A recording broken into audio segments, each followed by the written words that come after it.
Welcome to This Explainer. Today, we're taking a historical deep dive, and we're going to look way past those romanticized tales of 1848. You know, the legendary stories of rugged individuals striking it rich with nothing but a pan and a dream. Instead, we're going to uncover the brutal, systemic realities of the California gold rush. We'll be relying on historical data, first-hand accounts, and the stark facts preserved in our sources to deconstruct what is arguably one of America's most famous foundational myths. Okay, let's dive into this. Who really paid the price for the gold rush? This question right here is the anchor for our entire educational module today. When a massive influx of wealth and humanity transforms a landscape almost overnight, there's always a profound cost. I want to challenge you to rethink the popular narrative of American expansion. Keep this question in the back of your mind, because the historical ledger shows a massive, devastating debt paid by people who are, quite frankly, often completely erased from the textbook versions of this story. Here is our syllabus for today's historical critique. 1. The myth of the rush. 2. Merchants and corporate monopolies. 3. Propaganda and state-led violence.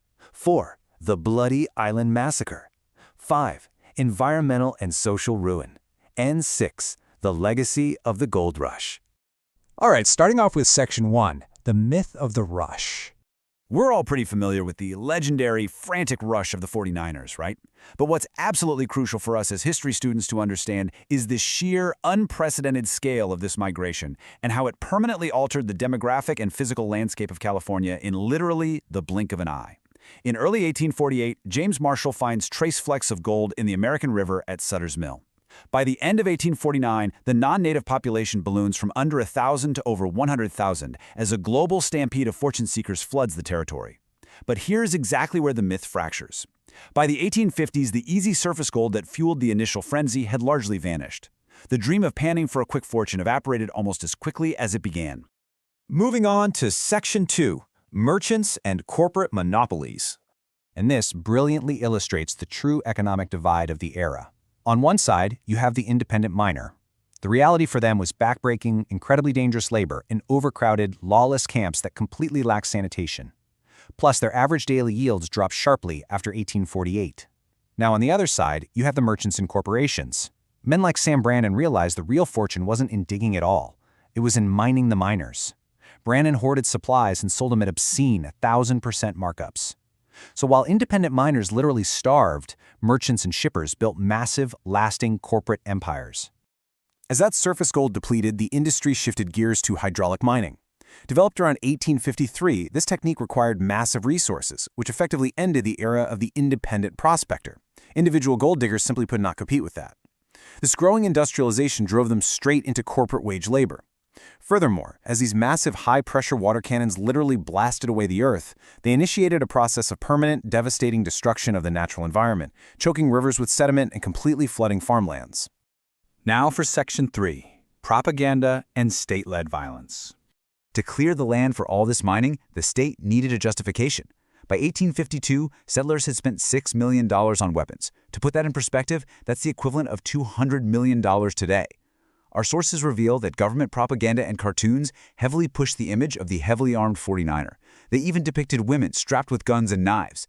This media actively pushed a subtext of violence, portraying Native Americans as savages, which directly fueled incredibly dangerous behavior toward the local indigenous populations from this massive influx of heavily armed, greedy settlers. But you know, the violence wasn't just left to vigilantes. It was actually codified into law. The ironically named 1850 Act for the Government and Protection of Indians stripped Native Americans of their basic rights. It banned them from carrying firearms and entirely prohibited them from testifying against white people in court. Even more horrifying, the law allowed for any Native child found without a guardian to be taken into indentured servitude. This was effectively legalized slavery that lasted until they were in their 30s. This wasn't accidental, it was a systematic, legal framework designed to destroy families and cultures.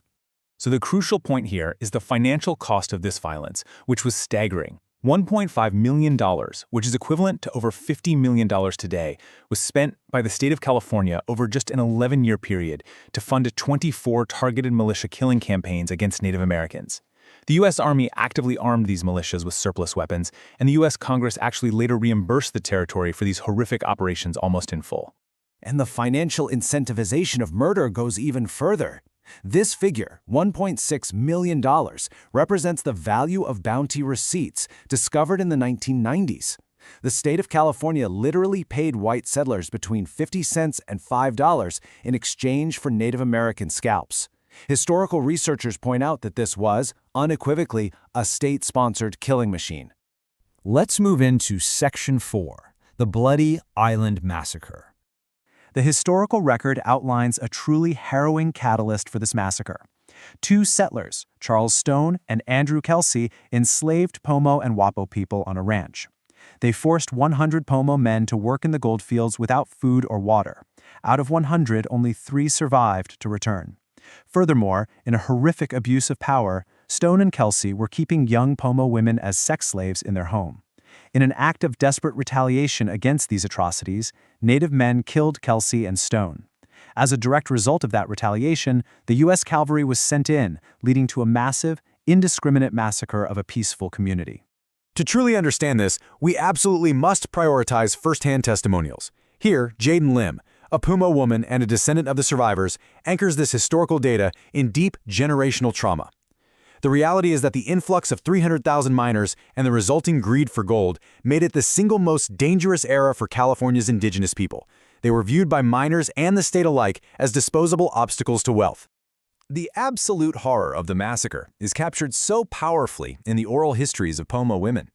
Mostly women and children were slaughtered by the cavalry. But these accounts also highlight the extraordinary ancestral resilience preserved by these survivors. Children lived through the attack by hiding in the lake, breathing through hollow tool reeds while the water around them literally ran red. This right here is the staggering human cost of the gold rush. Nicole Myers-Lim reminds us to really absorb the weight of the unaccounted. In the mass grave at Bloody Island alone, it's estimated there are between 10 and 800 Pomo people. No one at the time bothered to count. And the men who committed these acts, they were never censured or court-martialed. In fact, several were promoted, and one even became the governor of California. The graves remain silent, a dark testament to crimes hidden in plain sight. Let's move to Section 5 and see how this builds into environmental and social ruin. The frantic scramble for mineral wealth didn't just enrich a few merchants. It synthesized the physical destruction of the land with the total demographic destruction of its original inhabitants. Before the gold rush, the native Californian population was estimated to be around 150,000. By 1870, just a couple of decades later, it had collapsed to roughly 30,000. Up to 16,000 were killed in violent militia and vigilante campaigns, while countless others succumbed to forced labor, starvation, and diseases brought in by those massive waves of settlers. And alongside that social destruction was a devastating environmental poisoning.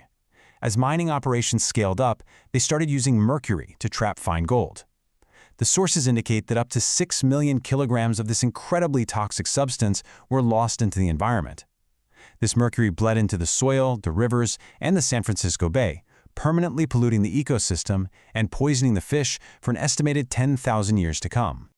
Which brings us to our final part, Section 6, Legacy of the Gold Rush. Now, what's really interesting about this slide is how it contrasts the narratives. We are taught the romanticized myth, right? The brave, independent pioneer striking it rich. But the reality shows an economy built on corporate monopolies where merchants profited heavily off desperate laborers, an environment permanently scarred and poisoned by industrial mining, and the systematic state-funded genocide of the indigenous population. The exact same momentum that built the massive infrastructure of the West was entirely built on stolen land and exploited labor. You know, the publisher of a major grade school textbook recently had to admit that they are reviewing their omissions of this state-sanctioned violence. When popular culture mindlessly celebrates the romantic myth of the 49ers, it perpetuates institutionalized amnesia. So we must ask, whose stories are we erasing? The true history of the gold rush is complex, it's dark, and it demands to be understood in its entirety. Thank you for joining this explainer. Keep questioning the narratives you are taught.